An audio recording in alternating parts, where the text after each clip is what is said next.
अब 1 to 100 जब काम करते हो तो एक प्रोसेस रहता है, प्रोसेस पे ट्रस्ट रखो और काम पे लगो, सक्सेस मिलने वाली है। क्या कर सकते हैं, लोगों तक जाना बहुत डिफिकल्ट था, फार्मर्स बोल रहे थे कि ये आपको पॉसिबल नहीं होगा, तो एक टाइम पे मैं पूरी डिमोटिवेट होके ये बंद करना चाहती थी। जो नेगेटिविज्म था वो मुझे पीछे खींच रहा था। वर्मी कंपोस्ट ही क्यों?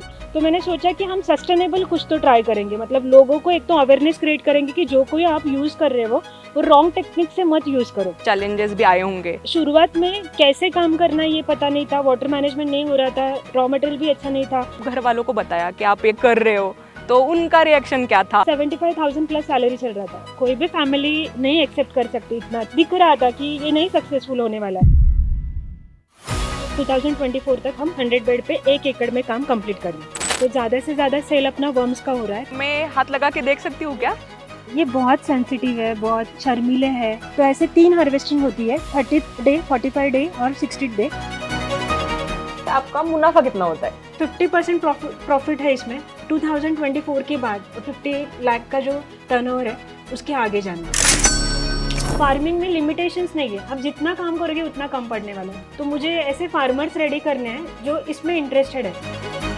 विदाउट स्ट्रगल आपको सक्सेस नहीं मिलता, प्रोसेस पे ट्रस्ट रखो और काम पे लगो। वो प्रोसेस में दोनों जब एक साथ काम करोगे सक्सेस मिलने वाला है। नमस्ते किसान भाइयों। भारत एक कृषि प्रधान देश है और इसमें पुरुषों के साथ ही महिलाओं का भी अहम योगदान है। और आज के चमकता सितारा के इस एपिसोड में हम एक ऐसे ही महिला किसान से मिलेंगे और उनसे उनके काम के बारे में जानकारी लेंगे। तो उसके लिए हम आज आए हैं महाराष्ट्र के जुन्नर में और यहाँ हम मिलेंगे काव्या ढोबे जी से। इनकी खास बात यह है कि इन्होंने मुंबई की अच्छी खासी नौकरी छोड़कर गाँव में आकर वर्मी कंपोस्ट का एक अच्छा खासा बिजनेस सेटअप किया है। और यही नहीं, इसके साथ ही वो सोशल मीडिया पर भी काम कर रही है और अपने चैनल के माध्यम से बहुत ही अच्छी जानकारी किसानों के लिए दे रही है। तो चलिए जानते हैं उन्हीं की कहानी, उन्हीं की जुबानी। पर आगे बढ़ने से पहले आपने अगर एग्रोस्टार के यूट्यूब चैनल को सब्सक्राइब नहीं किया है तो कर ले।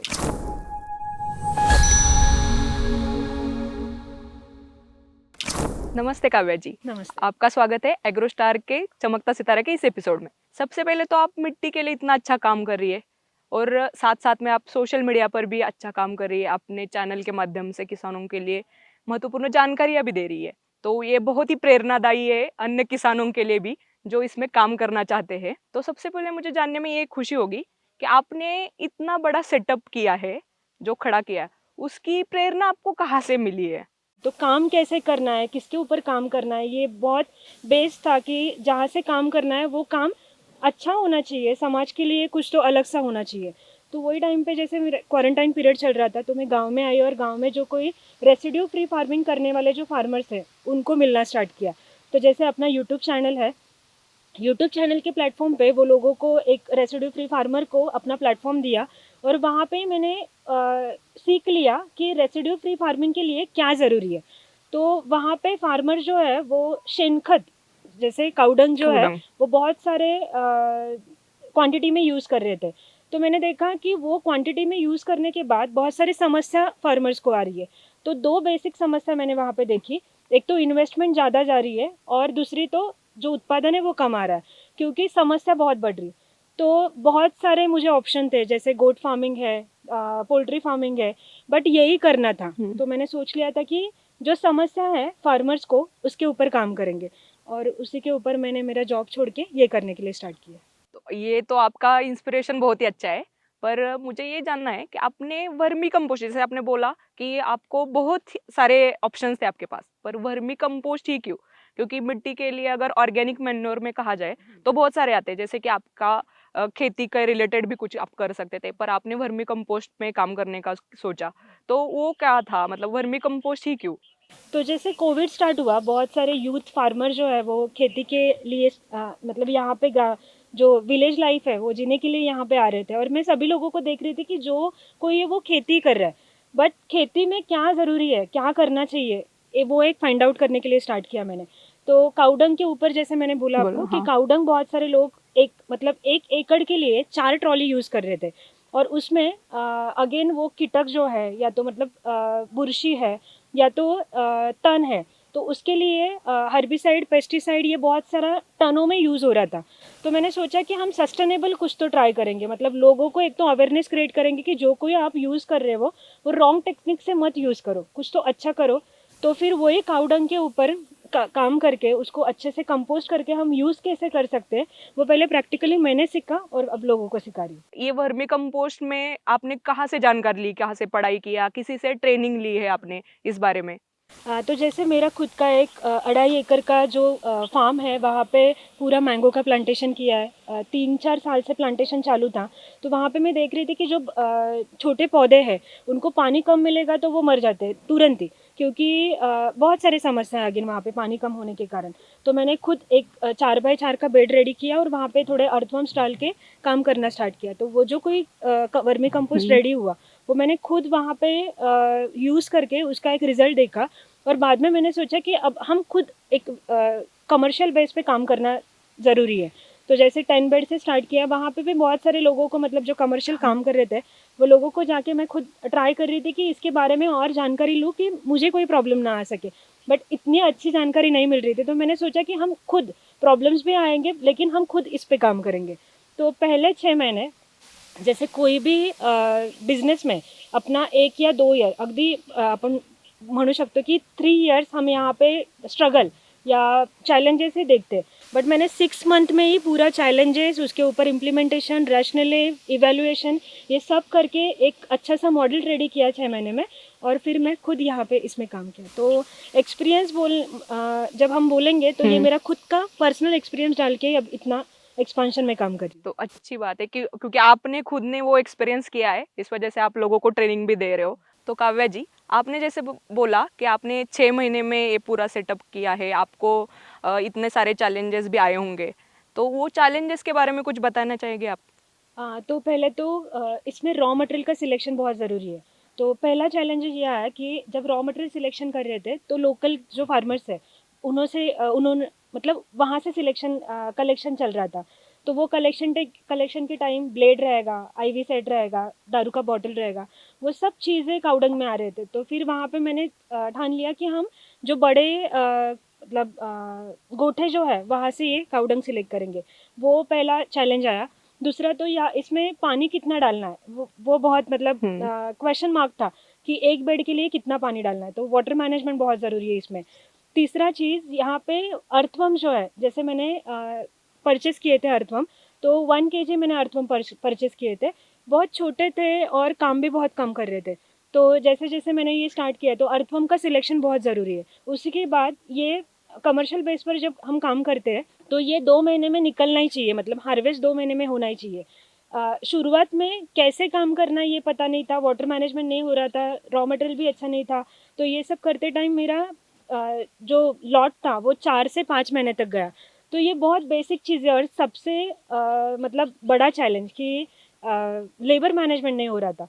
तो जैसे आपको खुद इसमें काम करना पड़ेगा स्टार्टिंग में। आप नहीं बोल सकते कि ये मेरा खुद का बिजनेस है तो मैं यहाँ पे कैसे काम करूँ। 6 महीने में आपको खुद को काम करना है, आपको जानना है कि एक बेड में काम करते टाइम कितना लगता है, हार्वेस्ट कितना होता है, ये सब आप काम करोगे तो ये पता चलेगा। तो ये जो बेसिक चैलेंज है, एक बार आप जान लोगे तो आप कभी कम नहीं पड़ोगे इसमें। बहुत ही अच्छी जानकारी दी आपने, क्योंकि हमारे भी जो किसान भाई है जो अभी ये बिजनेस सेटअप करना चाहते हैं, उनके लिए भी ये प्रेरणा है कि आप 6 महीने में भी आप कर सकते हो, पर आपको वो चैलेंजेस को ओवरकम भी करना है। तो मुझे ये पूछना था कि आपने मुंबई में आप जॉब कर रही थी, उधर से आप गांव में आए, ये सेटअप पूरा किया, पर ये करने के पहले आपने जब घर वालों को बताया कि आप ये कर रहे हो, तो उनका रिएक्शन क्या था?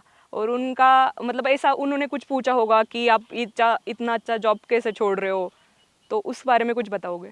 तो 75,000 प्लस सैलरी चल रहा था। कोई भी फैमिली नहीं एक्सेप्ट कर सकती इतना अच्छा जॉब होने के बाद, क्योंकि मैं वहाँ पे सेट हुई थी, मेरा जॉब, शादी, फिर ये सेटअप पूरा रेडी हुआ था कि अब हम 3 शिफ्ट ड्यूटी में हम काम करके घर आके वो सैलरी उतना आ रहा था महीने में।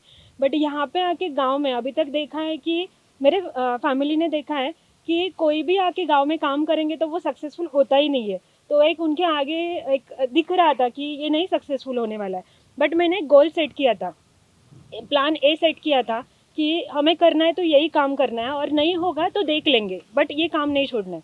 तो जैसे पहले 6 महीने मैंने खुद यहाँ पे काम किया, तो मतलब मम्मी डैडी को लग रहा था या सास ससुर को भी लग रहा था कि इतना अच्छा एजुकेशन लिया है, जॉब मिला है, गवर्नमेंट में जॉब मिला है, तो तू क्यों ये काम कर रही है। और 6 महीने में खुद काम कर रही थी, तो वो कावडंग उठाना मतलब आपण असं म्हणू शकतो की मराठी माणसांना या सगळ्या गोष्टींची लाज वाटते, हाँ ती मला वाटत नव्हती. और ये एक अच्छा पॉइंट मिला मुझे कि लाजलं नाही पाहिजे. हमें बिजनेस करना है तो स्टैंड लेना ही बहुत ज़रूरी है, संयम रखना ज़रूरी है. और ये सब चीज़ें इकट्ठा करके मैंने मेरे फॅमिली को एक प्रूव करके दिखाया की ये पॉसिबल हो सकता है. खरंच खूप चांगली गोष्ट आहे की तुम्ही एक एवढा मोठ्या बॅकग्राऊंडवरनं म्हणजे वेगळ्या क्षेत्रातून तुम्ही ॲग्रिकल्चर सेक्टरमध्ये वळाला आणि तुमची एवढी चांगला बिझनेस सेटअप झाला है त्याच्याबद्दल. अभी मुझे ये जानना आगे है कि आपने जैसे कि ये पूरा सेटअप खड़ा किया है, तो ये कितने एकड़ में पूरा आपका सेटअप है? अभी स्टार्ट में तो मैंने 4x4 बेड से स्टार्ट किया, फिर 5 गुंठे में काम किया. 5 गुंठे में काम करने के बाद 5-6 महीने में मुझे पता चला कि ये काम जितना भी करोगे उतना कम है. और उसी के बाद मैंने 1.5 साल में ट्राई किया कि हम पूरा 1 एकड़ में ट्राई करेंगे. 2022 में मैंने स्टार्ट किया था. 2024 तक मुझे 100 बेड का ये सेटअप पूरा रेडी करना है. अभी टोटल 70 बेड पे काम चल रहा है. 2024 तक हम 100 बेड पे 1 एकड़ में काम कंप्लीट कर रहे हैं. बहुत ही बढ़िया है. तो अभी मुझे इसका डिटेल थोड़ा प्रोसेस जानना है कि ये कैसे तैयार होता है उसके बारे में. पर सबसे पहले मुझे ये जानना है कि आप ये जो काउडंग जिसे हम गोबर का खाद बोलते हैं, तो वो आप कहाँ से लाते हो और उसमें क्या क्या देखते हो कि क्या क्या होना चाहिए, सड़ा हुआ होना चाहिए या जो गीला है वो भी आपको चलेगा, तो इससे कुछ क्राइटेरिया है क्या उसमें? तो जैसे आप यहाँ पे देखोगे तो ये पूरा पहाड़ी एरिया है. तो पहाड़ी एरिया में अपन म्हणतो की देशी गुरं, वैसे जो काउडंग जो मिल रहा था मुझे वो थोड़ा ऐसे अच्छा मिल रहा था जिसमें जीवाणु की जो काउंट है वो अच्छा था.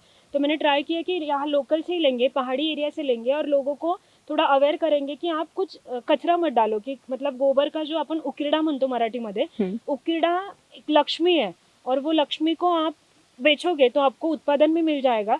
तो इसी के ऊपर मैंने स्टार्ट किया कि जैसे लोकल के जो फार्मर्स हैं उनको थोड़ा अवेयर करके उन्हीं से ये देशी काउडंग है वो मैंने कलेक्ट करना शुरू किया. काउंट अच्छा मिला और वो प्रोसेस भी अच्छा हुआ. आपने अभी जैसे काउडंग का तो आपने बोला, पर ये हमें सड़ा हुआ चाहिए या गीला भी चलेगा? जैसे 50% कंपोस्ट होना ज़रूरी है. अर्थवर्म जो है वो पूरा ताज़ा नहीं खा सकते. मिट्टी में भी कोई जीवाणु रहेंगे तो उनको 50% कंपोस्ट ही लगता है. आप जो कुछ भी दोगे तो वो 50% कंपोस्ट होने के बाद ही वो डाइजेस्ट कर सकते. तो जो कोई काउडंग अपने यहाँ पे आता है वो एक तो गीला आता है, गीला हम कलेक्ट करते हैं क्योंकि वो ताज़ा आने के बाद यहाँ पे फिर प्रोसेस होता है. तो फिर इफेक्टिव माइक्रो ऑर्गेनिज्म एनरिच करके मतलब ज़्यादा से ज़्यादा जीवाणु उनमें छोड़ के वो पूरा कंपोस्ट किया जाता है 50%. और वो बाद में उसको मतलब process वर्मी कंपोस्ट के लिए भी वो गीला होना चाहिए. गीला होना चाहिए. तो काव्या जी, जैसे आपने बताया कि आपके पास गांव के फार्मर से गोबर कलेक्ट होता है, वो गोबर कलेक्ट होने के बाद ये बेड का प्रिपरेशन कैसे करते हैं, क्योंकि हमारे जो किसान भाई है जो शुरू से ये बेसिक से स्टार्ट करने वाले, मतलब जिनको इच्छा है कि ये सेटअप हम खुद भी कर सकते हैं, तो इसका पूरा डिटेल प्रोसेस क्या होगा, तो उसकी जानकारी थोड़ा हमें बताएंगे. तो जैसे आप देख रहे हो पीछे कि यहाँ पे पूरा गोबर कलेक्शन होता है. हाँ. यहाँ पे कलेक्शन होने के बाद जैसे मैंने बोला कि आप ये पूरा गीला होना चाहिए. तो गीला गोबर यहाँ पे आने के बाद उसी को वही जगह पे इफेक्टिव माइक्रो ऑर्गेनिज्म एनरिच करके वो थोड़े दिन वहाँ पे ही रखा जाता है. तो बहुत लोग ये गलती करते हैं कि एक ही जगह पे रख के बहुत सारा पानी मार के जो न्यूट्रिएंट बेस बोलते हैं वो पूरा निकल जाता है पानी से. तो ज़्यादा पानी मारना बहुत ज़रूरी नहीं है. आप कोई भी जीवाणु उनमें एनरिच करोगे तो भी वो पूरा बुरा हो जाएगा. मतलब 50% डिकम्पोज हो जाएगा. गोबर खाद में पानी नहीं देना है, ज़्यादा पानी नहीं देना है, नहीं तो न्यूट्रिएंट जो है लीच आउट होंगे. ओके. तो वहाँ पे 50% कंपोस्ट होने के बाद जैसे आप देख रहे हो यहाँ पे ये मेरे अभी के नए बेड है. तो मैंने एक कबरुनुमा शेप, मतलब हम बोल सकते हैं मराठी में अपन कबर की तरह वरंबा शेप दिलाय. तो एकदम कम बजट में, जैसे आपको ये परेली दिख रही है ताड़पत्री, तो ये हम लेते हैं इस बेड को रेडी करने के लिए. ये जैसे आपको अपनी जगह है, मतलब जमिनीच्या उपलब्धतेनुसार जितनी आपके पास जमीन है उसी के ऊपर हम काम कर सकते. तो पहले तो आपको ये ताड़पत्री लगेगी, परेली लगेगी, ईंटें लगेंगे. आपको ईंटें नहीं चाहिए तो आप दूसरा एक यूज़ कर सकते हैं. डायरेक्टली मिट्टी के जो कबरनुमा शेप अगेन, जैसे बेड लेके साइड में रख सकते हैं, रख सकते क्योंकि हैं। हम जो कोई बेड में पानी मार रहे हैं वो बाहर नहीं आना चाहिए या वर्म्स बाहर नहीं आना करना चाहिए। चाहिए। लेकिन ईंटें मतलब सफिशिएंट है और अच्छी, मतलब प्रॉब्लम नहीं होता है इससे, तो हम ईंटें लिए। बाद में ये जो काउडंग है, जैसे मैंने बोला कि आपको 50% डिकम्पोज डिकम्पोज करके वो करके यहाँ डालना पे है। लेना है। तो आप देख सकते हो कि अभी जो ये काउडंग है वो ताज़ा नहीं दिख रहा है, हाँ। लिटरली लगे हम तुरंत इसको फोड़ सकते हैं ऐसा काउडंग के। तो अच्छा, मतलब ये 50% कंपोस्ट जो है इजीली अर्थ हम इसे खा सकते हैं। तो एक बार काउडंग वहाँ से लेके यहाँ पे डाल देंगे, पूरा अगेन पानी मार के ये पूरा ठंडा किया जाता है। 25 to 30 डिग्री सेल्सियस पे ये पूरा ठंडा करने के बाद एक बार हाथ लगा के चेक किया जाता है कि ये ठंडा हुआ है क्या अच्छे से। ओके। एक बार ये ठंडा लग गया कि ये पूरा रेडी करके हम 30 फीट आइडियली, इसका जो लेंथ है हाँ। वो 30 फीट आइडियली रख सकते हैं, 4 फीट विड्थ रख सकते हैं और 2 फीट हाइट रखना बहुत ज़रूरी है। ओके। तो जैसे काम करने के लिए लेबर को या तो अर्थवर्म को भी है, एक माइक्रो क्लाइमेट अच्छे से रेडी हो जाता है, तो इसीलिए ये आइडियल साइज रखना बहुत ज़रूरी है। एक बार आपका काउडंग इसमें बैठ गया, उसके बाद आपको एक पहले ही दिन कल्चर छोड़ना है। कल्चर छोड़ने के बाद कल्चर का सिलेक्शन करना बहुत ज़रूरी है। तो ये कल्चर छोड़ने के बाद आपको first day to 25 days regular पानी का छिड़काव बहुत ही ज़रूरी है। तो फिर पानी देने के लिए बहुत सारी सिस्टम है, जैसे हम स्प्रिंकलर से दे सकते हैं, हम रेन पाइप यूज़ कर रहे हैं, दोनों टाइप से, या तो आप कम बेड है तो आप पाइप से भी पानी दे सकते हैं। एक बार फर्स्ट टू 25 डेज आपको पूरा रेडी हो गया सेटअप। अभी ये बेड देख रहे हैं अपने 15 डेज के बेड है। ओके। एक बार ये काम होने के बाद आप देख सकते हो कि 25 डेज के बाद बेड जो है वो पूरे बारीक एक लेयर दिख रहा है। तो अर्थवर्म जो है हम यहाँ पे खुद काम नहीं कर सकते, यहाँ पे पूरा काम ये जीवाणु कर रहे हैं। अर्थवर्म ये पूरा काउडंग, जैसे आपण मराठीत म्हणतो ढेकळं शेणाची, तो इसको पूरा बारीक करने का काम अर्थवर्म करते। और ये आफ्टर 25 डेज पानी जो है बंद करने के बाद आप देख सकते हो कि अभी हार्वेस्टिंग चालू है। ओके। तो ये जो हार्वेस्टिंग है टाइम टू टाइम आता है। तो पहले ये 25 डे को पानी बंद किया जाता है। फर्स्ट 30 डे को ये पूरा पानी बंद करने के बाद हार्वेस्टिंग किया जाता है, पहला हार्वेस्टिंग। बाद में 30 to 45 डेज में आपको एक पानी देना है, या मतलब जैसे ओपन एरिया में अपना काम चालू है तो यहाँ पे पानी का ज़रूरी लगता है, 4-5 दिन में पानी देने ज़रूरी है। पानी देने के बाद सेकेंड हार्वेस्टिंग आपका 45 डेज में आ जाएगा।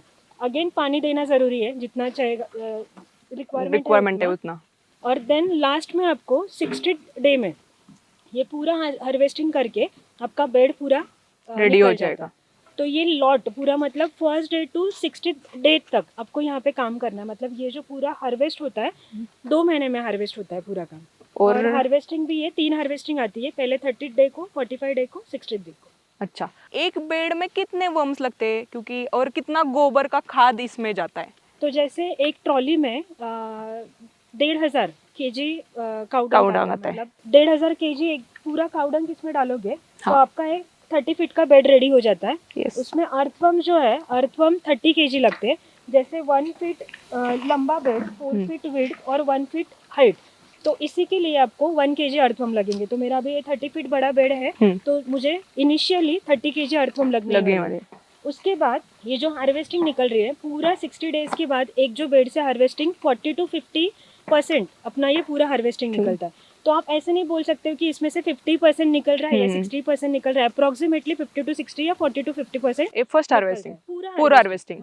तो जैसे अभी 1500 kg आपने इसमें काउ डंग जो है वो डाला है, तो आपको 60 डेज में 700 to 800 आपको इसमें से वर्मी कंपोस्ट मिल जाएगा। तो अभी जैसे आपने बोला कि इसमें पानी की ज़रूरत है, तो पानी कितने पानी लगते हैं, मतलब पूरे 60 डेज के प्रोसेस में कितने टाइम आप पानी देते हो और कितने दिन के बाद देना ज़रूरी है? हाँ, तो पहले जैसे एक छोटी सी शुरुआत थी, तो शुरुआत में हम पाइप से पानी देते थे, एक अपना मोटर लगा के 1 HP का मोटर लगा के पानी देना चालू था। लेकिन अभी जैसे बेड बढ़ गया है तो कुछ तो टेक्निकली काम करना बहुत ज़रूरी है। तो जैसे पानी देने का एक स्प्रिंकलर का सिस्टम था, तो वो थोड़ा कॉस्टली था, लेकिन कॉस्ट इफेक्टिव काम करना था। तो जैसे रेन पाइप आप देख रहे हो, यहाँ पे रेन पाइप से पानी देना अभी शुरू है। तो जैसे पूरा अपना 10 फीट का बेड है, मतलब 4 फीट एक बेड, 4 फीट एक बेड, और जो छुटी हुई जगह है वो 2 फीट की। तो उसमें मैंने पूरा 2 बेड मतलब पानी मिलने के लिए एक बीच में रेन पाइप डाल दिया। तो जैसे दोनों साइड से पानी भीग जाता है, तो 10 फीट के बाद एक रेन पाइप, अगेन 10 फीट के बाद एक रेन पाइप, ऐसे रेन पाइप डाल दिए। कॉस्ट इफेक्टिव कैसे, तो पूरा भी अब देख रहे हो कि ये 40 बेड को मेरा 2000 रुपीज़ का रेन पाइप लग गया। बड़ा पाइप ऐसे पूरा टोटल करके एक 3 to 4000 तक ये पूरा खर्चा है उसका। खर्चा आ गया। और हम जब रेन पाइप पे स्प्रिंकलर पे काम कर रहे थे 7 to 8,000 मेरा पूरा 12 बेड को मतलब लगा।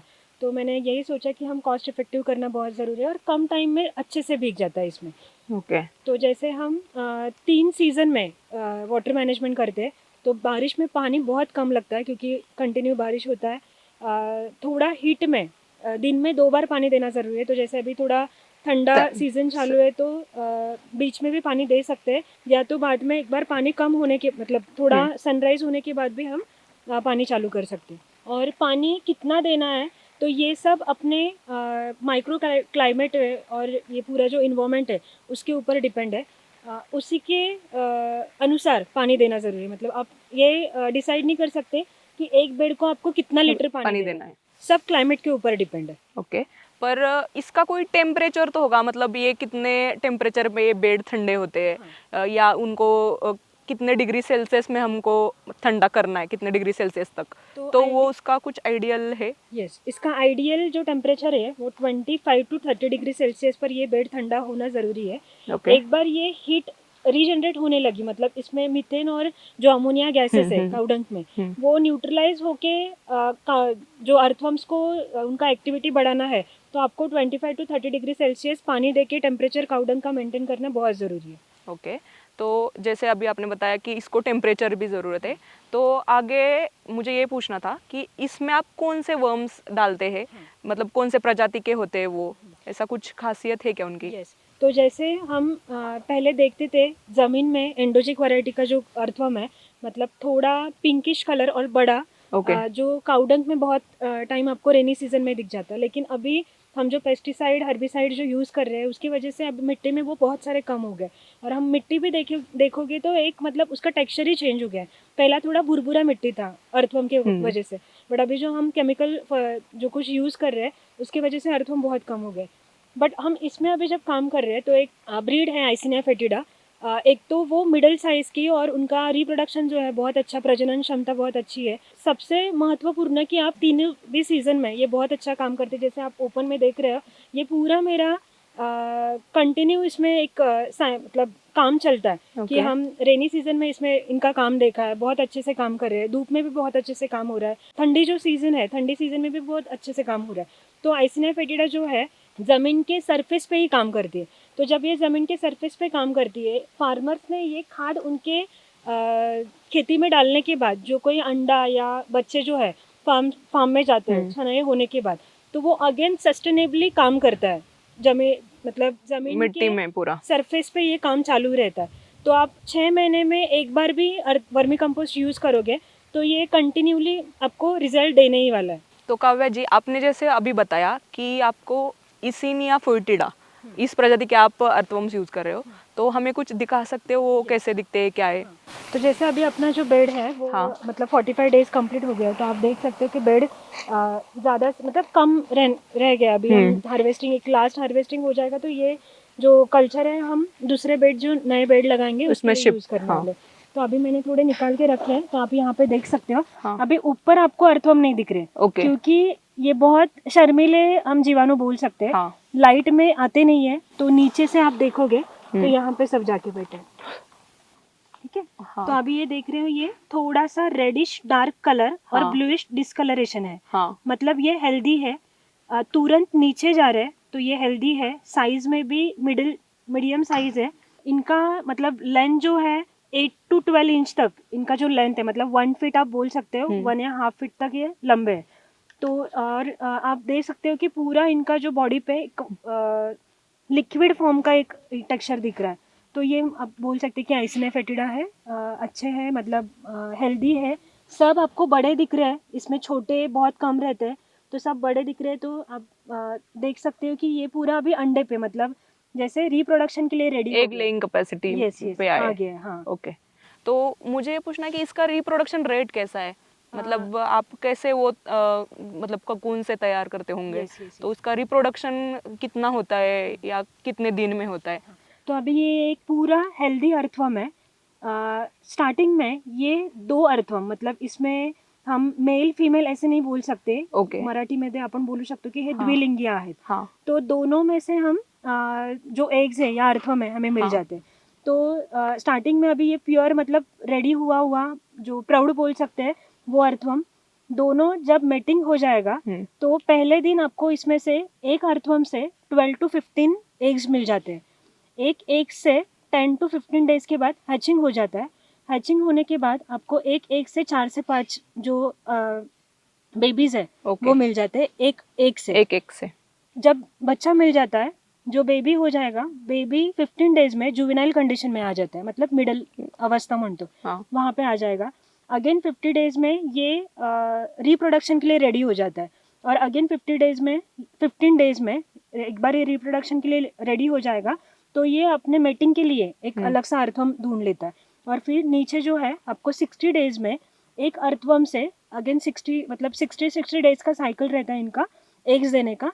तो एवरी 60 डेज में आपको एक से 12 to 15 जो है एग्स मिल जाते हैं. तो इसका रिप्रोडक्शन सिस्टम भी अच्छा है. वो अच्छा है, हाँ. मतलब आप पूरा इसका माइक्रो क्लाइमेट जो कंडीशन है, मतलब काउडंग पूरा गीला होना चाहिए, बांस मतलब हम बोल सकते हैं कि 50% कंपोस्ट होना चाहिए, पानी अच्छे से मिलना चाहिए, तभी आपको इतना अच्छा साइज और इतना एक्टिव अर्थवम मिल जाएंगे और उनसे कुकुन मिल जाएंगे. ओके. तो अभी जो हमने कल्चर निकाला है उसमें आप देख सकते हैं कि ये जो साइज छोटी है जिनकी वो सब बेबीज है. और ये जो मतलब एडल्ट जिनका आप देख सकते हो कि नेक लाइन जो है वो थोड़ा हेल्दी और बड़ा दिख रहा है आपको, ये वाला नेक लाइन. और ये एंड पार्ट है. हाँ.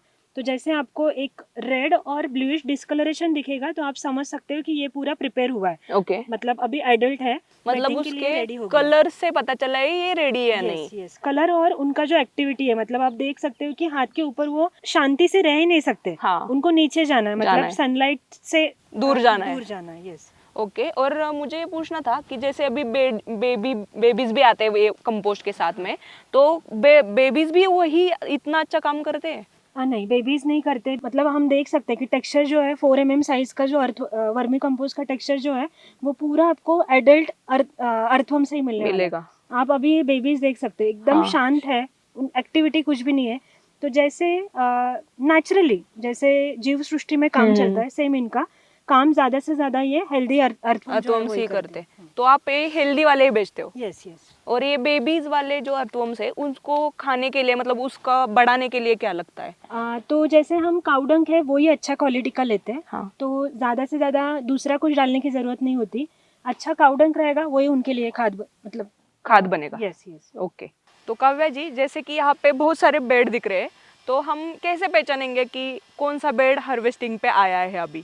तो जैसे मैंने आपको डेज कैलकुलेट करने का सिखाया, अपने जब पहला दिन था तो आपने देख लिया कि कैसे ओल्ड वाले बेड्स, मतलब जो नए वाले बेड्स है वो दिख रहे हैं सामने कि वो रेडी नहीं हुए. तो बाय ऑब्जर्वेशन आप भी देख सकते हो और बाय डेज आप कैलकुलेट कर सकते हो. तो जैसे ये मेरा बेड है, 45 डेज इसके कंप्लीट हो गए. 30th डे को, जैसे मैंने 25 डेज इसको रेगुलर पानी देने के बाद 25 डे को पानी बंद कर दिया. 30th डे को ये पूरा ड्राई हुआ था. तो जैसे ड्राई हुआ मतलब काउडंग है जो वो अर्थवम ने पूरा खा लिया है. और एंड जो प्रोडक्ट है विष्ठा बोलते हैं, तो वो जो विष्ठा है ऊपर छोड़ दिए. तो आप देख सकते हो कि बेड के ऊपर ऐसे पूरा भुरभुरा एक जैसे बारीक लेयर पूरा आपको दिख जाएगा.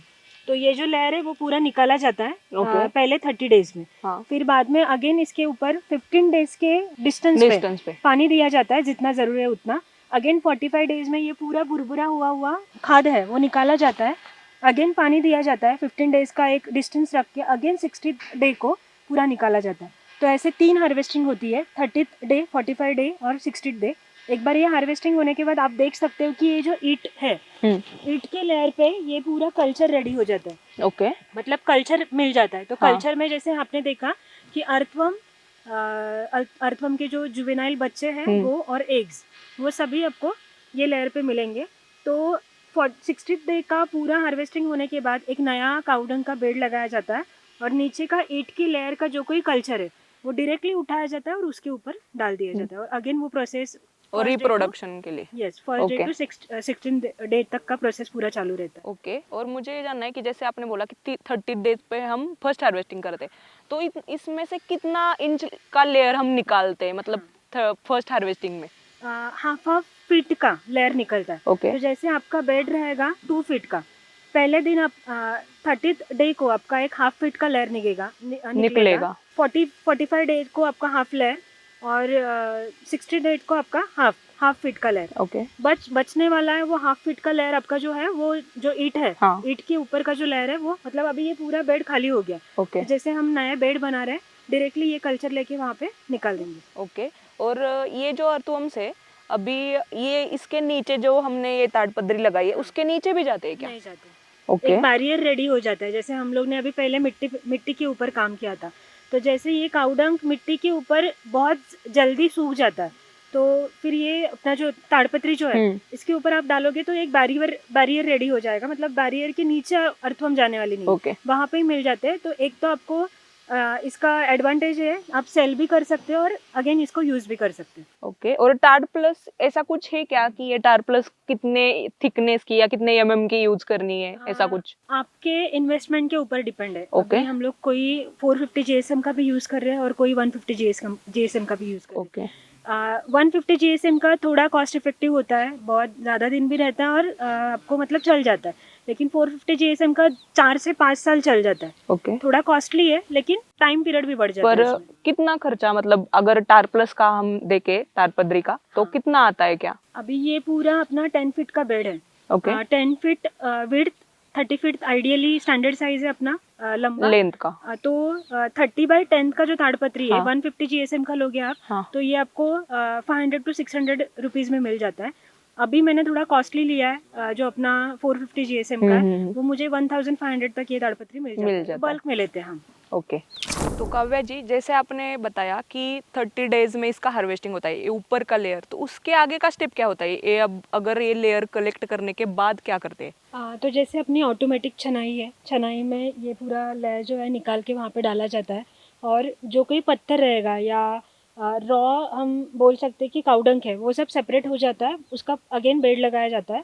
और जो कुछ छनाई होने के बाद रेडी मटेरियल अवेलेबल हो जाता है, वो कलेक्ट करके अगेन उस पर इफेक्टिव माइक्रो ऑर्गेनिज्म एनरिच करके बैक पैक करके आगे भेजा जाता है फार्मर्स के लिए। जैसे आपने अभी बताया कि आप इफेक्टिव माइक्रो ऑर्गेनिज्म यूज करते हैं, तो वो कौन से होते हैं? तो जैसे हम घर पे ही अपना जो बेकरी प्रोडक्ट में ईस्ट यूज होता है, वो छाछ और गुड़ ये सब इकट्ठा करके पूरा एक वीक में वो पूरा इफेक्टिव माइक्रो ऑर्गेनिज्म 2 रेडी हो जाता है और हम इसके ऊपर उनका एप्लीकेशन कर देते हैं। तो जैसे अब हम देख रहे हैं कि केमिकल फर्टिलाइजर और केमिकल पेस्टिसाइड वगैरह है, तो उससे मिट्टी में जो जीवाणु थे वो पूरा उनका काउंट था वो कम हो गया। तो हमें वो अभी रिप्लिकेट करना, बढ़ाना बहुत ज़रूरी है।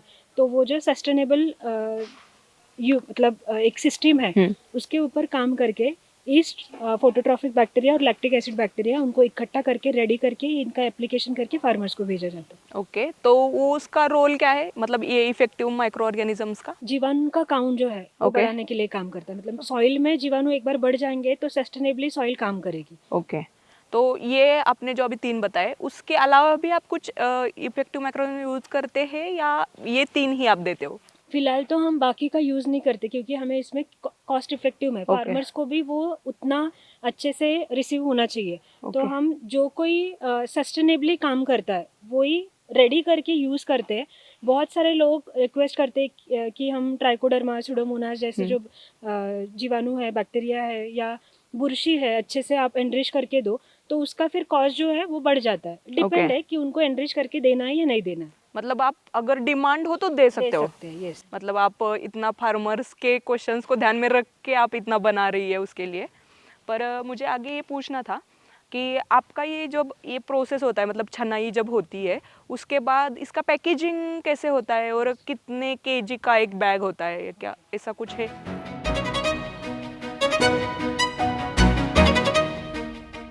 तो जैसे अभी आपने देखा कि छनाई होने के बाद जो कोई एंड प्रोडक्ट रेडी हो जाएगा, तो हमने ये 50 kg का जो बैग्स है वो रेडी किया। यहाँ पे ना हम बहुत सारे जगह पे इसको सेल कर सकते हैं।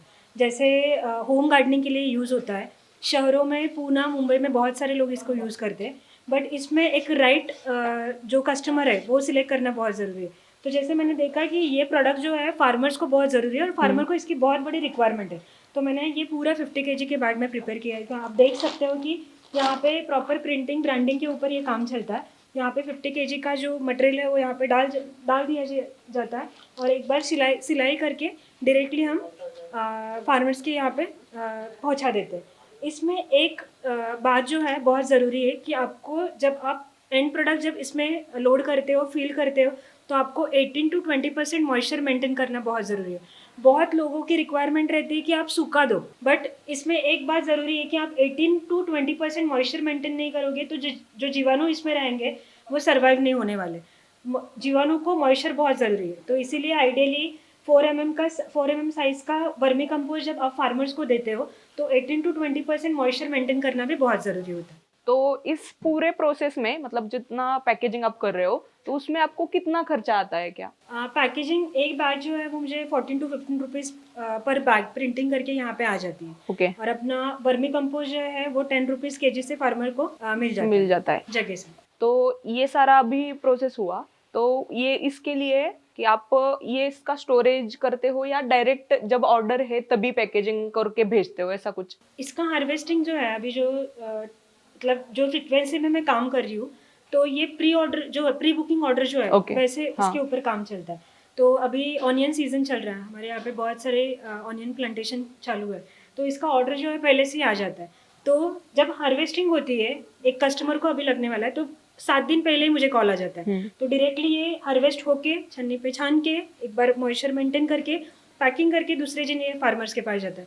अभी 80 बैग्स का रिक्वायरमेंट था, हार्वेस्टिंग पैकेजिंग चालू है, एक बार ये पूरा रेडी हो जाएगा वही दिन में ये फार्मर्स के पास जाएगा, फार्म में जाएगा। मतलब आप स्टोरेज करके नहीं रखते हो? पॉसिबल ही नहीं होता, मतलब ये काम जितना मैं करूँ उतना कम पड़ता है। काव्या जी, जैसे कि ये अभी फाइनल प्रोडक्ट है ये?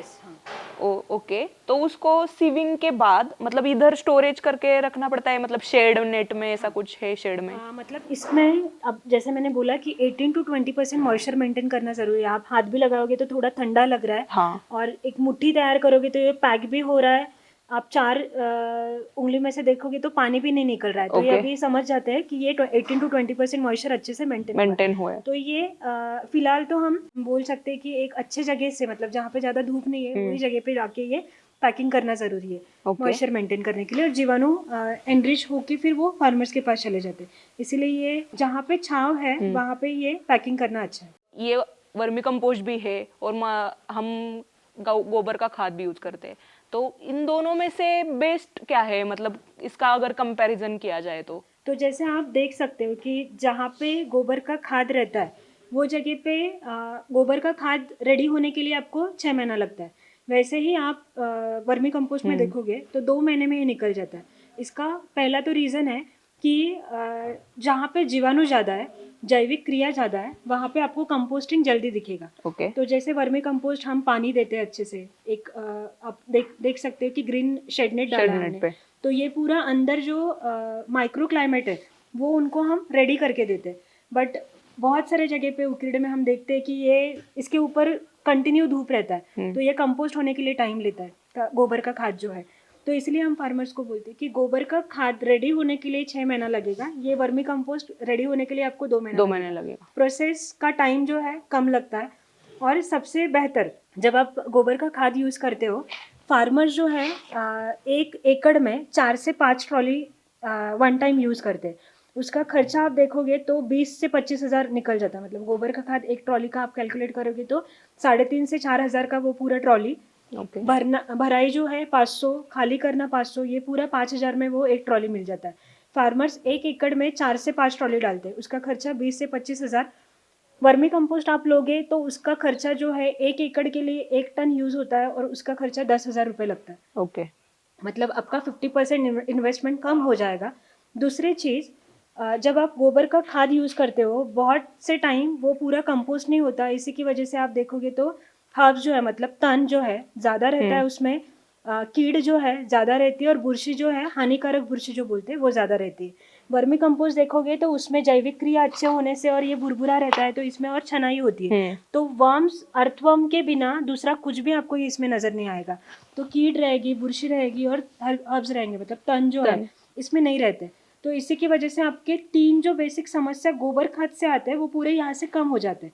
तो जैसे गोबर खाद यूज़ करने के बाद भी हम केमिकल जो मेडिसिन है वो यूज़ करते हैं ये 3 समस्या को नियंत्रित करने के लिए। लेकिन आप जब वर्मी कंपोस्ट डालोगे तो ये समस्या ही नहीं आती, इसलिए आपका इन्वेस्टमेंट और ये यूज़ करने का जो फ्रिक्वेंसी है वो पूरा कम हो जाता है और इसीलिए मिट्टी में सॉइल टेक्सचर रहेगी या जैविक क्रिया रहेगी, बढ़ जाती है। ओके इसीलिए हम सभी फार्मर्स को बोलते हैं कि आपके पास गोबर खाद है या गोबर है तो आप वर्मी कंपोस्ट रेडी करो, नहीं होगा तो हम सप्लाई कर सकते हैं। बहुत ही अच्छी बात है कि ये मिट्टी का भी पोषण बढ़ाता है, मिट्टी का स्वास्थ्य बढ़ाता है। पर मुझे अभी एक इससे भी रिलेटेड एक क्वेश्चन पूछना था कि जैसे कि मार्केट में अभी ऑर्गेनिक प्रोडक्ट भी आ रहे हैं, मतलब जो जिससे गोबर के खाद से, और उसकी क्वांटिटी भी कम है, मतलब जो गोबर के खाद से तैयार किए जाते हैं और बहुत कम क्वांटिटी में 1 एकड़ के हिसाब से डालते हैं लोग। पर इसकी क्वांटिटी 1 एकड़ में तो 1 टन है, तो बेटर क्या रहेगा? मतलब वो तो 10 किलो में भी हो जाएगा 1 एकड़ में, और ये 1 टन डालना है।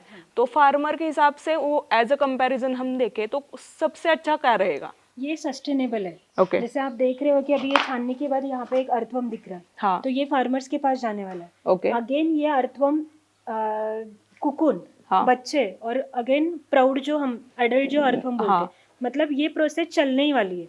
वैसे ऑर्गेनिक मैन्योर जो कोई रेडी होता है वो मैन्युफैक्चर होता है, हाँ। प्रोडक्शन होता है, ये नेचुरल प्रोसेस है। हाँ। यहाँ पे हम कुछ नहीं कर सकते, सब काम अर्थवर्म में करता अर्थवर्म है। ही करे। तो जो सस्टेनेबल है वो बहुत जरूरी है, जो जैविक है वो बहुत जरूरी है। तो ऑर्गेनिक मैन्योर से अच्छा ये वर्मी कंपोस्ट। मतलब इसका मल्टीप्लिकेशन होता ही रहेगा। Yes. जब आप एक बार डालोगे तो। Yes. ओके।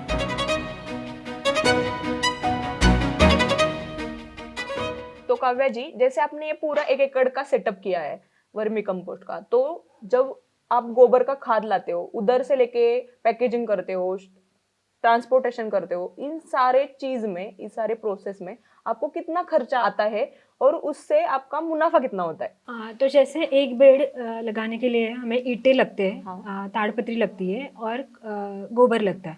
तो गोबर अभी मार्केट में 3,500 से 4,000 तक अपने को गोबर मिलता है एक ट्रॉली। तो एक ट्रॉली का 4,000 भी पकड़ोगे तो आपको लगने वाली जो ताड़पत्री है वो 1 टाइम खर्चा है उसका 500 to 1,000 तक वो मिल जाता है। और ईंटें जो है उनका खर्चा डिफरेंट जगह पे डिफरेंट है। तो जैसे मुझे 5 रुपये का ईंट पूरा 100 ईंट एक बेड को लगता है तो उसका 500 रुपये 1 टाइम। ईंटें, ताड़पत्री, गोबर रेगुलर बेस पे 2 महीने में अलग अलग टाइम पे लगता है। और जैसे हम बेड बढ़ाएंगे खर्चा बढ़ जाता है। तो एक बेड को लगने वाला खर्चा जो है 500 रुपये ईंटें, 500 रुपये ताड़पत्री और उसमें लगने वाला गोबर, 4,000 भी पकड़ोगे तो एक बेड को आपको लागत जो है वो 6,000 तक लग जाता है। उसमें हम जो अर्थवर्म डालने वाले हैं तो वो अर्थवर्म 1 फीट को 1 kg, ऐसे 30 फीट का बेड रहता है तो उसमें आपको 12,000 मतलब 30 kg अर्थवर्म लगने वाले। 400 रुपये kg से भी आप अर्थवर्म पकड़ोगे तो 12,000 आपको 1 टाइम उसका खर्चा आ जाएगा। अभी इसमें ईंटें 1 टाइम, ताड़पत्री 1 टाइम और लगने वाले अर्थवर्म्स 1 टाइम। फिर हम जब एक्सपांशन करोगे तभी आपको ये सब खर्चा डबल आने वाला है। लेकिन आपको जो मेन खर्चा है वो आपका गोबर का है। गोबर मुझे जगह पे 1.5 to 2 रुपीज़ तक आ जाता है। तो एक बेड में 1,500 kg गोबर डालने के बाद उसका आउटपुट जो है 700 से 800 रुपये तक मिल जाता है। 10 रुपीज़ kg से भी हम बेचते हैं तो उसका जो मुनाफा है मुझे 8,000 रुपीज़ मिल जाता है। उसमें 50% प्रॉफिट निकाल के 4,000 रुपीज़ रह जाता है। अभी ये सब काम जो है वो मल्टीप्लिकेशन के ऊपर डिपेंड है कि हम साधारण एक बेड से काम चलने वाला नहीं है, हमें 10 बेड पे काम करना है। तो अभी 10 बेड में मुझे काम जो है वो, जैसे मैंने बोला कि आपको एक बेड में 4,000 रुपीज़ का जो काउडंग लगेगा तो उसमें मुझे 8,000 रुपीज़ मिलने वाला है। प्रॉफिट भी निकालोगे तो 8,000 साइड में रहेंगे और उसमें जो कल्चर जो है अर्थवर्म जो है वो 12,000 रुपीज़ के जो हम कल्चर डालने वाले हैं वो बढ़ जाते हैं 24,000 के, मतलब डबल ट्रिपल हो जाते हैं। तो वही कल्चर लेके हम आगे एक्सपेंशन करते। तो जैसे हम बोलेंगे कि 1 एकड़ में आपको खर्चा कितना मिलता है, वो निकालने से बेटर है हम एक बेड को कितना खर्चा लगता है और उसमें से मुनाफा कितना आता है वो चेक कर सकते हैं। तो 50% प्रॉफिट है इसमें। 5 रुपीज़ केजी से 5 या 4 रुपीज़ केजी से ये पूरा वर्मी कंपोस्ट रेडी हो जाता है और मुनाफा भी निकालेंगे। तो हाथ में पूरे 50 बेड से हाथ में मुझे 4 लाख तक वर्मी कंपोस्ट से मिल जाते हैं। 50% हम प्रॉफिट रखेंगे तो 2 लाख 2 महीने में निकल जाता है। साथ ही में 2 महीने में 2000-3000 केजी जो earthworm as per requirement sell हो जाते हैं। 4000 रुपीज़ केजी से भी निकलेंगे तो उसका 80,000 और 1,20,000 तक उसका मुनाफा मिल जाता है। तो अर्थवर्म, वर्मी कंपोस्ट और वर्मी वॉश ये तीनों बेसिक जो प्रोडक्ट है वो सेल करने के बाद हमें मुनाफा ही साइड में सिर्फ 3 लाख से ऊपर मिल जाता है। तो अभी जो अपना पूरा टर्नओवर है, ईयरली का टर्नओवर है 24 लाख से अबोव जा रहा है।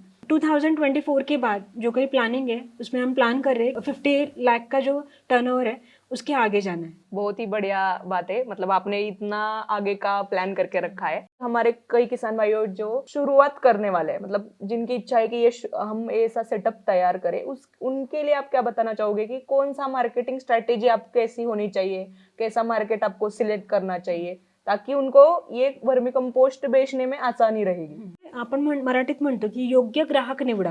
तो जैसे प्रॉपर आपको कस्टमर जो है फाइंड आउट करना जरूरी है। तो हम स्टार्टिंग में लिटरली जो शहरों में लोगों को रिक्वायरमेंट है वो लोगों को बेच के देखा, बट उनका जो प्रोडक्ट है उसके ऊपर काम ही बहुत कम है। उनको मतलब महीने में 1 केजी उनके किचन गार्डनिंग के लिए यूज होता है, बट ये बल्क में तैयार होता है तो बल्क में ये सेल भी होना चाहिए। तो जैसे हम डेली व्हाट्सएप, इंस्टाग्राम, यूट्यूब, बहुत सारे सोशल मीडिया प्लेटफॉर्म यूज करते हैं।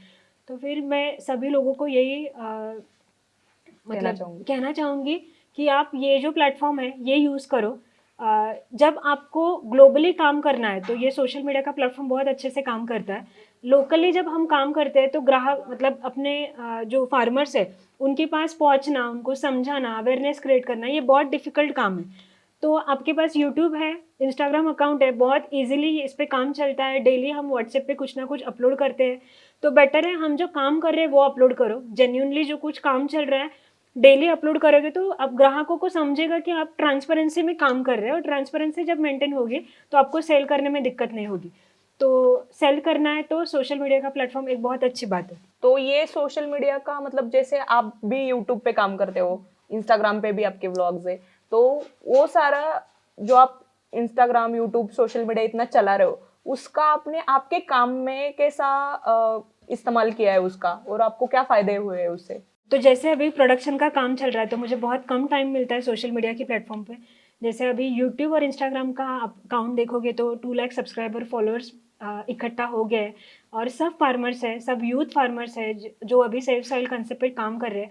तो दिक्कत मुझे अभी ये है कि जितना डिमांड है उतना सप्लाई में नहीं कर सकती। तो मैं सभी यूथ को यही बोल रही हूँ कि आप आ जाओ, सीख लो कैसे काम करना है और उतरो इसमें, एक कमर्शियल बेस पे काम करो। और जब ये सोशल मीडिया पे काम चलता है तो वीकली एक वीडियो अपलोड करना, मतलब जैसे वीकली जो कुछ काम रहता है प्रोडक्शन का, जैसे काउडंग आता है, फिर बेड बनाना काम चलता है, वीकली कितना माल सेल होता है, उसमें वर्मी कंपोस्ट कितना सेल होता है, वर्मी कल्चर कितना सेल होता है, कौन से लोकेशन पे ये काम चालू हो रहा है, ट्रेनिंग्स के जो पर्पज से हम काम कर रहे हैं वो सब, ये पूरा इकट्ठा करके एक 1 मिनट का वीडियो हमारा पर वीक 2 या 1 वीडियो अपना इंस्टाग्राम पेज पे शेयर होता ही है, और उसी से हम जो कस्टमर बेस है वो रेडी कर रहे हैं। मतलब वहां से ही आपको फार्मर आ रहे हैं, मतलब ऑर्डर्स भी आ रहे हैं। तो काव्या जी, मुझे ये जानना है कि आपका फर्स्ट ऑर्डर कितने का मिला था, आपको कितने केजी का मिला था? हाँ, तो वो एक शानदार स्टोरी है। जैसे मैंने काम करने के लिए स्टार्ट किया तो बहुत सारे लोगों को लग रहा था कि ये इनसे पॉसिबल नहीं होगा, क्योंकि गवर्नमेंट जॉब और ये खेती के लिए काम करना, मिट्टी के लिए काम करना, ये कुछ तो क्रॉस कनेक्शन था। तो डायरेक्टली जब मैं फार्मर्स को अप्रोच कर रही थी तब मतलब लोग तभी बहुत कम मतलब गिनती कर रहे थे कि ये क्या कर सकते हैं। बट जैसे मैंने 6 मंथ में ये पूरा प्रोसेस फाइंड आउट किया कि इसमें आइडियली काम कैसे कर सकते हैं, और उसी का एक वीडियो अपलोड किया। अपना यूट्यूब चैनल है काव्याज व्लॉग, उसी के ऊपर मैंने एक वीडियो अपलोड किया। 15 मिनट्स का वीडियो था। मैंने सुबह वीडियो अपलोड किया, इवनिंग को 1 लाख व्यू आ गए उसके ऊपर, क्योंकि ये एक इन्फॉर्मेटिव वीडियो था। मुझे जानकारी देनी थी, लोगों को बताना था कि ये भी एक काम हो सकता है फार्मिंग में, वर्म्स फार्मिंग में। तो एक इन्फॉर्मेटिव वीडियो होने के बाद वो जो 1 लाख व्यूज़ आ गए, उसी के बाद कंटिन्यू कॉल्स आने लगे। और जो मैं सोच रही थी कि फार्मर्स को डायरेक्टली जाके अप्रोच करूँ ये सेल होने के लिए, बट ये कुछ अलग ही मतलब स्टोरी होगी कि फार्मर्स कनेक्ट होने लगे। और फर्स्ट फार्मर ऐसे थे कि जैसे अपना 2.5 मंथ में 2.5 टन जो माल रेडी हुआ था, तो पहले ही फार्मर का जो कॉल आया, उनका रिक्वायरमेंट था 5 टन का, और मेरा माल जो था रेडी 2.5 टन। तो वो कम मतलब वही दिन में मैंने जान लिया था कि जितना सप्लाई है उतना में टाइम टू टाइम डिमांड नहीं कर सकती, इसलिए मुझे एक्सपेंशन में जाना बहुत ज़रूरी है। वो एक ऑर्डर मैंने पूरा एक वीक में पूरा वो कंप्लीट किया। और एक ऑर्गेनाइजेशन थी, उनको 2000 फार्मर्स को 1 kg जो वर्म्स थे वो देने थे। लिटरली अपने यहाँ पे वर्म्स कम पड़े वो, लेकिन जो ऑर्डर थी वो मैंने फुलफिल की। वो टाइम पे मैंने एक ठान लिया था कि ये मेरा रिस्पॉन्सिबिलिटी है कि अभी इसके ऊपर काम करना है, तो लाइफ लॉन्ग इसी के ऊपर काम करना है। एक्सपांशन और फार्मर्स को रिक्वायरमेंट जो है फुलफिल, ये दोनों काम करना ही है, और ये ज़रूरी है क्योंकि सप्लाई और डिमांड का जो रिलेशन है वो मेंटेन करने के लिए। बहुत ही बढ़िया, मतलब आपकी बहुत ही इंटरेस्टिंग स्टोरी है। मुझे आगे ये जानने में खुशी होगी, जैसे आपने शुरुआत में बताया कि आपने 5 गुंठे से शुरुआत की है, मतलब ये पूरा सेटअप से अभी आप एक पूरे 1 एकड़ में ये पूरा आपने खड़ा किया है। तो आपके आगे के फ्यूचर प्लान्स क्या है, मतलब आप कुछ और इसमें ट्राई करने वाले हो नया? तो जैसे आप देख सकते हो कि ये अभी मराठीत आपण म्हणतो की गांडूळ शेती, तो वही कंसेप्ट में मैं काम कर रही हूँ कि वर्म फार्मिंग जो है उसी के ऊपर फार्मर्स ने कम लागत में काम कैसा करना चाहिए वो सेटअप पूरा रेडी किया है। तो मैं एक लिमिटेड वर्जन में काम करने वाली हूँ। 100 बेड का एक प्रोजेक्ट रेडी हो जाने के बाद ये काम मैं अकेली नहीं कर सकती, तो मुझे ऐसे फार्मर्स रेडी करने हैं जो इसमें इंटरेस्टेड है। और इसी के लिए अपना जो यहाँ पे हम जहाँ पे हम बैठे हैं वहाँ पे मैंने ट्रेनिंग सेंटर रेडी किया है। तो पूरे भारत भर में हम जो कोई फार्मर्स इसमें इंटरेस्टेड है उनको सिखाएंगे कि वर्म फार्मिंग कैसे करनी चाहिए, अर्थवर्म जो है वो उनका उत्पत्ति, वर्मी कंपोस्ट कैसा रेडी होना चाहिए, वर्मी वॉश जो है टॉनिक वो कैसे रेडी करना है, उसका पूरा एक सेशन चालू रहता है। तो एवरी मंथ में अभी ये 3 साल यहाँ पे कंप्लीट हुआ है मेरा, 20 बैच पूरे हुए हैं। 21st बैच को हम यहाँ पे जो अपना मानिकडो में जो प्रोजेक्ट है वहाँ पे अब ट्रेनिंग लेने वाले। स्टार्टिंग में 10 ट्रेनी से ये जो जर्नी स्टार्ट हुई थी, अभी 50 क्रॉस होते हैं ट्रेनी जो यहाँ पे आते हैं, सीखते हैं कैसा चालू करना है। और पर बैच 20 to 30 लोग जो है पूरे महाराष्ट्र से एक एक गांव में काम शुरू कर रहे हैं। तो मेरा जो गोल है जो मैंने ठान लिया है और वो अभी पूरा भी हो रहा है, तो उसमें हमने ठान लिया है कि एवरी विलेज एक वर्मी कंपोस्ट कमर्शियल बेस पे सेटअप होना ही चाहिए। और वो जो है सपना मेरा पूरा हो रहा है अभी। मैं गांव में देख रही हूँ या अनेक जो भारत भर में महाराष्ट्र में जो जिले हैं, जिलों में ये काम चालू है। कमर्शियल बेस में लोग 50-100 बेड से काम चालू कर रहे हैं, और यहाँ से पूरा टेक्निकल गाइडेंस जो है मैं देने का काम कर रही हूँ।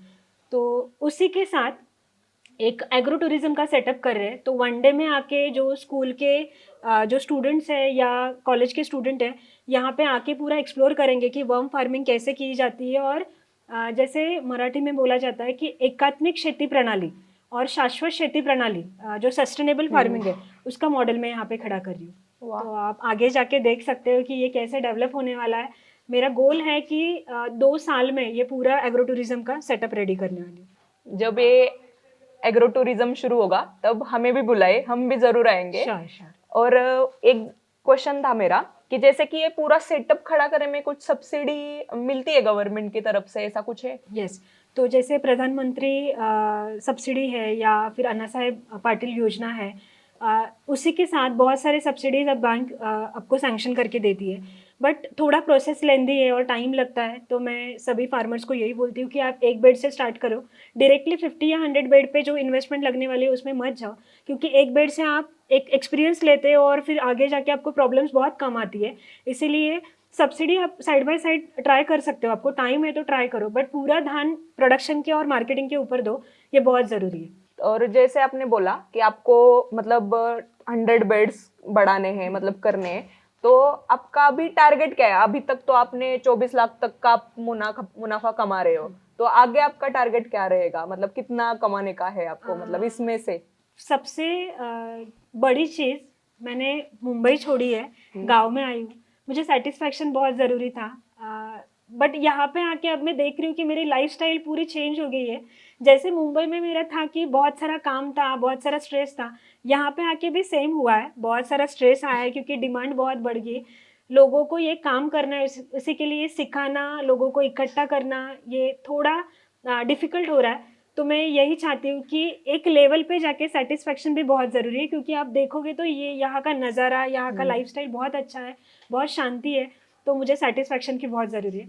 इसीलिए 50 लाख का एक टारगेट जो मैंने ठान लिया है, एक बार वो ईयरली 50 लाख का टारगेट मैं अचीव करूँगी। उसके बाद बस अवेयरनेस क्रिएट करना है, लोगों को काम पे लगाना है। ये अकेली में ये चीज़ नहीं करने वाली हूँ, तो मुझे लोगों को इकट्ठा करना है। और उसी के ऊपर मुझे ऐसा लग रहा है कि सेटिस्फेक्शन, पैसा, मराठी में बोला जाता है की सुख, समृद्धी, समाधान, हे सगळं मला एकाच दालनात मिळेल, और इसी के लिए मैं काम करने वाली हूँ। तो जैसे कि आपने अभी बताया कि आप ऐसे फार्मर्स के ट्रेनिंग भी लेते हो, तो ये ट्रेनिंग कैसे रहता है? मतलब उसमें आप क्या क्या बताते हो, और ये ट्रेनिंग की बैच कितने लोगों की होती है? वीकली होती है या मंथली होती है? तो जैसे मेरा प्रोडक्शन का काम मंथली चालू रहता है। मंथली प्रोडक्शन करते करते एक दिन जिनको इसमें काम करने की पैशनेटली ज़रूरत है, वो लोग यहाँ पे आते हैं। तो फिर वो स्टूडेंट रहेंगे, जॉब करने वाले लोग रहते हैं, कोई ऑफिशियल खुद एक प्रोफेशनल एंटरप्रेन्योर भी रहते हैं, और कोई रिटायर्ड पर्सन भी। मतलब यहाँ पे एक ऐसे एज लिमिट नहीं है, कोई भी काम कर सकता है, क्योंकि ये मिट्टी के लिए काम है और लाइफ लॉन्ग ये काम करना ज़रूरी है। जैसे आप देख रहे हो कि आप सॉइल टेक्सचर, जो मतलब सॉइल का पूरा हेल्थ जो है कम होते जा रहा है, तो आप 60 ईयर्स 70 ईयर्स काम करोगे तो भी कम पड़ने वाला है। तो इसीलिए हम एज लिमिट नहीं रखा, कोई भी लोग आके यहाँ पे ट्रेनिंग ले सकते हैं।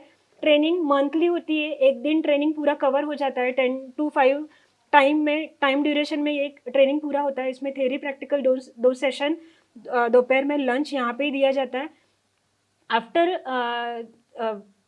पूरा प्रैक्टिकल और थेरी सेशन होने के बाद सर्टिफिकेट डिस्ट्रीब्यूट करके जब कमर्शियल बेस पर लोग काम करेंगे, तो एक एक्सपीरियंस आ जाता है कि मुझे जो समस्या आई वो मैं ट्रेनिंग में उनको समझा देती हूँ, क्या क्या सोल्यूशन है वो भी क्लियर होता है। बट जब वो टेक्निकली काम करते हैं तब बहुत सारे लोग, मतलब रॉ मटेरियल कैसा लेना है, पानी कितना देना है, बॉम्ब्स लेते हैं तो बहुत सारे टाइम उनका मोर्टेलिटी हो जाता है। तो वो आफ्टर ट्रेनिंग जो है, टेक्निकल गाइडेंस बहुत ज़रूरी है, तो वो सब यहाँ से पूरा मंथ प्रोवाइड किया जाता है। तो जैसे कि अभी आप ट्रेनिंग भी लेते हो, पर मेरे को एक पूछना था, जैसे कि हमारे भी किसान भाई है जो नए इस प्रोजेक्ट में आना चाहते हैं, मतलब ये सेटअप खड़ा करना चाहते हैं। तो ऐसे यंग जनरेशन है, जैसे कि आप भी एक महिला होके खुद के दम पे आपने इतना सारा बड़ा खड़ा किया है ये प्रोजेक्ट पूरा, तो ऐसे ही जो अन्य महिलाएं हमारी, वो भी इसमें आ सकती है, तो उनके लिए कुछ एडवाइस आप देना चाहती है? तो जैसे आपको इसमें आना है तो ट्राई करो कि ट्रेनिंग लो, क्योंकि बहुत छोटी छोटी चीज़ें हैं, वो ध्यान में रखना बहुत ज़रूरी है, क्योंकि इसमें पेशेंस की बहुत ज़रूरी है। आप स्टार्टिंग में स्टार्ट करोगे और आपको प्रॉब्लम्स ही नहीं पता चलेंगे, तो डीमोटिवेट होके आप ये बंद भी कर सकते हो। तो ट्राई करो कि ट्रेनिंग लेके शुरुआत करो। उसी के बाद इसमें एक चीज़ बहुत ज़रूरी है, जैसे अभी न्यू जनरेशन है, संयम बहुत कम है, पेशेंस बहुत कम है, तो लोगों को धूप में काम करना है, चैलेंज है थोड़ा, लेबर मैनेजमेंट नहीं होता है, वाटर मैनेजमेंट नहीं होता। तो डायरेक्टली बंद करने से अच्छा आप जान लो कि इसमें काम कैसे करना है। पूरा 1 साल देना है इसमें काम करने के लिए। आपको प्रॉब्लम्स बहुत आएंगे, सॉल्यूशन सामने दिखेंगे, लेकिन ये जान के आपको 1 बेड से 100 बेड तक पहुंचना है। एक टारगेट सेट करो, विदाउट टारगेट आप इसमें काम नहीं कर सकते। एक टारगेट अचीव करो और काम में लगो। बहुत ही बढ़िया है। जैसे कि हमारा भी यूट्यूब चैनल है, तो उसमें बहुत सारे एग्री ग्रेजुएट्स है जो सवाल पूछते हैं कि ग्रेजुएशन के बाद कि हमें क्या करना चाहिए, कौन सा बिजनेस करना चाहिए, और भी अन्य हमारे किसान भाई है या महिलाएं हैं जो कुछ नया करना चाहती है, तो उनके लिए आप क्या कहना चाहती हैं? तो जैसे मैं मुंबई छोड़ा मैंने और गांव की तरफ आने लगी थी, तो बहुत सारे ग्रेजुएट थे, उनका यही क्वेश्चन था कि यहाँ पे क्यों, मतलब यहाँ पे क्या मिलने वाला है आपको। तो जैसे मैंने इसके पहले भी बोला कि मुझे सेटिस्फैक्शन चाहिए था और कुछ समाज के लिए अच्छा करना था, उसमें मुझे पैसा भी चाहिए था और सेटिस्फेक्शन भी चाहिए था। तो जब यहाँ पे काम करना मैंने स्टार्ट किया, बहुत सारे ग्रेजुएट थे, उनको यही क्वेश्चन था कि फिर मतलब ये कैसे स्टार्ट कर सकते। तो मैं एक चीज़ बताने वाली हूँ कि जब हम जॉब करते हैं तो किसी के सामने जाके हम नौकरी करते हैं और नौकर जैसे रहते हैं, बट यहाँ पे आके आप खुद मालक हो, आपको काम करना आप खुद कर सकते हो, आपको नहीं करना आप नहीं कर सकते, आपको छुट्टी लेना है छुट्टी भी ले सकते हो, ये पूरी रिस्पॉन्सिबिलिटी आपके ऊपर डिपेंड है। बट नौकरी में सेटिस्फैक्शन नहीं होता है। तो इसीलिए मैं सभी को यही बताने वाली हूँ कि फार्मिंग ये एक ऐसी चीज़ है कि उसमें मुनाफा कितना चाहिए और कितना कमाना चाहिए, ये सब अपने ऊपर डिपेंड है। आप एक कोई भी आप बिजनेस सिलेक्ट करोगे, सिर्फ एक ध्यान में रखो कि वो बिजनेस समाज के लिए बहुत ज़रूरी है। एक बार आपने वो प्रोडक्ट रेडी करना स्टार्ट किया जो समाज के लिए ज़रूरी है, आप कभी भी पीछे नहीं हट सकते हो, पॉसिबल ही नहीं है आपको हटना। हम जब फार्मर्स के लिए काम करेंगे, यहाँ पे टिकना और इंडिपेंडेंटली काम करना मतलब पॉसिबल हो सकता है, सक्सेसफुली हम यहाँ पे काम कर सकते हैं। तो इसीलिए मैं आपको सभी को यही बोलूँगी, कोई भी बिजनेस करो, कोई भी दिमाग में रखो, बट एक चीज़ ध्यान में रखना कि समाज को किसकी ज़रूरत है, कौन से चीज़ की ज़रूरत है, वो ठान के ही बिजनेस के लिए स्टार्ट करना। और एक चीज थी कि जैसे आपने अभी बोला कि आके इधर सेटअप किया है आपने और पूरा लाइफस्टाइल आपकी मतलब इधर आपको सेटिस्फेक्शन भी मिल रहा है, पर बहुत सारी लड़कियां ऐसी होती है जिनको शहर में जाकर रहने का होता है, मतलब उनको ऐसा लगता है कि गांव में नहीं है, हम शहर ही अच्छा है, तो उधर जाके ही उनका लाइफस्टाइल मतलब आगे की जर्नी करनी चाहिए। पर आपने वो छोड़ के आप गांव में आई, तो उस सारे में आपके मतलब हस्बैंड का, आपके पति का कैसा आपको सपोर्ट था, क्योंकि वो भी उधर जॉब कर रहे हैं, तो उनके बारे में क्या है कहना है? तो पहले हम दोनों भी जॉब कर रहे थे। सर मैकेनिकल इंजीनियर है, मैं स्टाफ नर्स, दोनों सेट थे मुंबई में। बट जैसे बोला जाता है कि शेतकरी नवरा नको, तो मैं खुद फार्मिंग में एंटर कर रही थी। तो वो टाइम पे उन्होंने नहीं सोचा कि मला शेतकरी बायको नको। मतलब वो रेडी हो गए थे कि तुझे जो करना है वो बिंदास कर। तो इसलिए मैं सभी मेल जो बॉयज़ है उनको बताना चाहती हूँ और फीमेल्स को भी बताना चाहती हूँ, आप आ जाओ। फार्मिंग में लिमिटेशंस नहीं है, आप जितना काम करोगे उतना कम पड़ने वाला है, फिर आप फार्म में काम करो।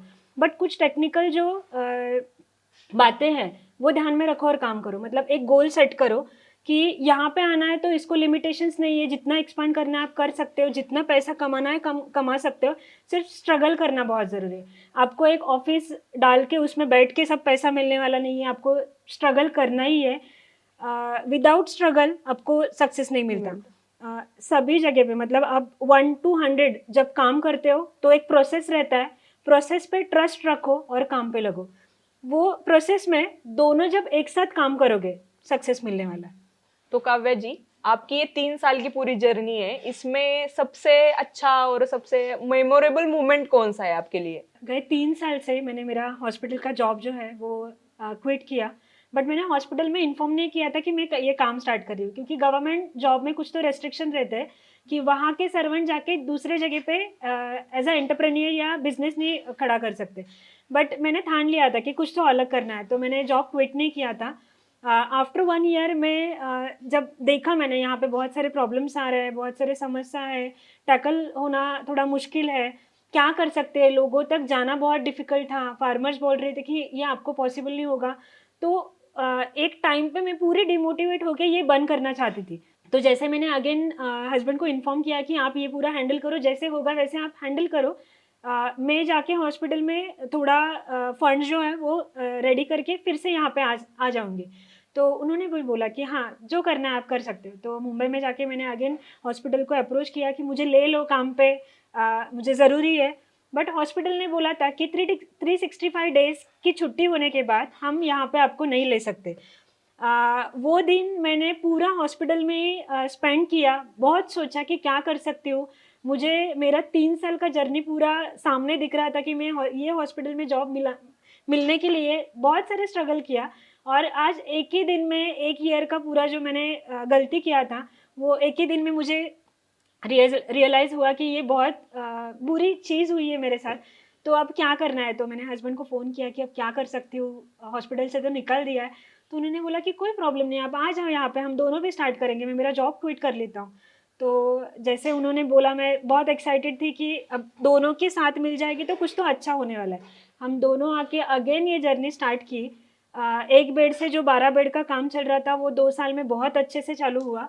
और जो वो काम कर रही थी मैं, वो काम करते टाइम ये 1 एकड़ का मुझे जो एरिया था, वो पापा ने बोला कि अब ये आप हाथ में ले लो, और जैसे मेरा अभी एज हो रहा है तो मुझे ये पॉसिबल नहीं है, तो आप यहाँ पे आपको जो अपने जो ड्रीम देख रहे हो वो पूरा यहाँ पे सेट करो। मुझे वो टाइम लग रहा था कि ये नहीं पॉसिबल होगा, मतलब 100 बेड तक हमें पहुँचना है तो वो कैसे हो सकता है। एग्रीकल्चर का तो कुछ भी बैकग्राउंड नहीं है, और लोगों का जो नेगेटिविज्म था वो मुझे पीछे खींच रहा था। तो जैसे जैसे धीरे धीरे सोशल मीडिया के जो लोग हैं, जैसे एग्रोस्टार चैनल, इंडियन फार्मर है, बहुत सारे लोग, एबीपी माझा चैनल, लोकमत है, बीबीसी न्यूज़ है, लोगों ने इतना ये सब चीज़ों को उठा के रखा कि ये अवेयरनेस बहुत कम दिनों तक लोगों तक पहुंच गया। और जो मैं अकेले काम कर रही थी, लोगों ने मुझे साथ दे के पूरे भारत भर पहुंचाया। तो आज ऐसे, मतलब जब हॉस्पिटल के लोग जो मुझे वो टाइम पे बोल रहे थे कि आपने बहुत बड़ी गलती की हॉस्पिटल छोड़ के, आज वही लोग बोल रहे हैं कि आपने बहुत अच्छा डिसीजन लिया। और ये एक हैप्पी मोमेंट रहता है जब मैं उनका मैसेज आ जाता है। बहुत सारे डॉक्टर्स मैसेज करते हैं कि आप सॉइल के लिए काम कर रहे हो, लोगों के लिए काम कर रहे हो, लोगों के हेल्थ के लिए काम कर रहे हो, बहुत अच्छा सेटिस्फेक्शन मिल जाता है। और ये एक डेली बेस पे ये एक हैप्पी मोमेंट रहती है मेरे लिए कि मैं जो सुबह से शाम तक जो कुछ काम कर रही हूँ, अच्छा काम कर रही हूँ। बहुत बढ़िया। जैसे आपका इतना अच्छा मेमोरेबल मोमेंट है, तो किसान भाइयों, मुझे आपसे ये कहना है कि जैसे कि आपको अगर ये पूरा सेटअप खड़ा करना है, इसके बारे में कुछ जानकारी चाहिए, तो आप मैम के चैनल को भी सब्सक्राइब कर सकते हो। काव्यास व्लॉग यूट्यूब चैनल है मेरा, और काव्या.धोबले इंस्टाग्राम अकाउंट है। दोनों अकाउंट का लिंक डिस्क्रिप्शन में दे देंगे। और साथ में एग्रोस्टार के भी यूट्यूब चैनल को सब्सक्राइब करें। धन्यवाद काव्या जी। धन्यवाद। आपने इतनी अच्छी जानकारी किसानों के लिए दी है, और मुझे ऐसा लगता है कि आने वाले समय में बहुत सारी महिलाएं भी है जो आपसे इंस्पायर होकर इस काम में आएंगी। आपको ये वीडियो अगर अच्छा लगा हो तो वीडियो को लाइक और शेयर करना ना भूले, और साथ में एग्रोस्टार के यूट्यूब चैनल को जरूर सब्सक्राइब करें, ताकि ऐसी ही प्रेरणादायी कहानियां हम आप तक पहुंचा सकेंगे। धन्यवाद। अगले एपिसोड में मिलते हैं एक और नए चमकते सितारे के साथ।